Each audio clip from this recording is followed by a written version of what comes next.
Շիրակի պետական համալսարանում տեղի է ունեցել յուրօրինակ մարզական միջոցառում։ Այստեղ անցկացվել են Անվա Սալյակով բասկետբոլի ցուցադրական հանդիպումներ եւ գործնական պարապմունքներ, որոնց մասնակցել են ինչպես հայ մարզիկները, այնպես էլ ԱՄՆ-ի ժամանած անվանի հյուրեր։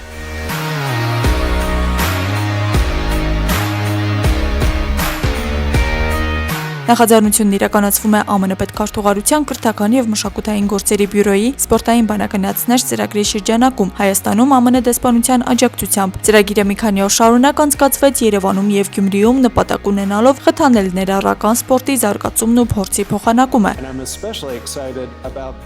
Այս ծրագիրն ինձ հատկապես կարևոր է, քանի որ այս մարզիկները հաշմանդամություն ունեցող մարդիկ են։ Նրանք իրենց օրինակով ցույց են տալիս, որ անկախ նրանից թե ով ես դու կամ ինչ հնարավորություններ ունես, կարող ես հասնել քո երազանքներին եւ նպատակներին։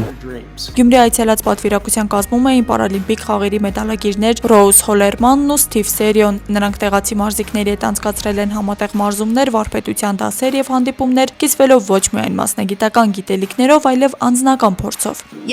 Խաղը հայ մարզիկների հետ շատ տպավորիչ էր։ Նրանք արագ էին, ուժեղ եւ շատ ակտիվ խաղ էին ցուցաբերում։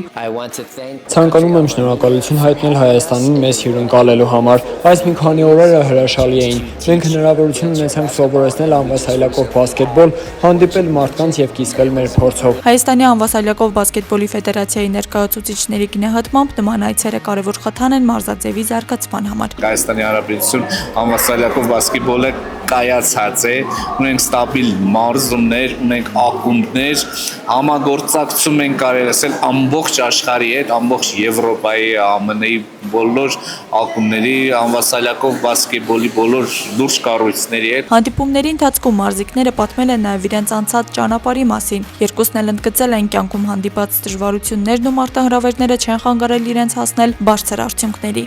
Ես իմ հաշմանդամությունը ձեռք եմ բերել շատ փոքր տարիքում, ընդամենը 1 տարեկանում, սակայն միայն այն ժամանակ, երբ բացահայտեցի Անվա Սալյակով բասկետբոլը, ձեռք բերեցի ինքնավստահություն, սկսեցի ինձ տեսնել որպես մարզիկ եւ դարձա այն առաջնորդը, որն այսօր եմ։ Ես ավտովթարի հետևանքով կորցրել եմ իմ 2 եղբայրներին։ Կարծում եմ նրանց հիշատակը եւ ոգին շարունակելը միշտ եղել է իմ գլխավոր շարժիչ ուժը։ Միջոցառմանը մասնակցել են նաև ուսանողներ եւ երիտասարդ մարզիկներ, որոնք հնարավորություն են ունեցել անմիջական շփում ունենալու համաշխարհային մակարդակի մարզիկների հետ, հետևելու նրանց խաղին եւ լսելու հաջողության պատմությունները։ Աստղիկ Խաչատրյան, Խանովանիսյան, այսօր։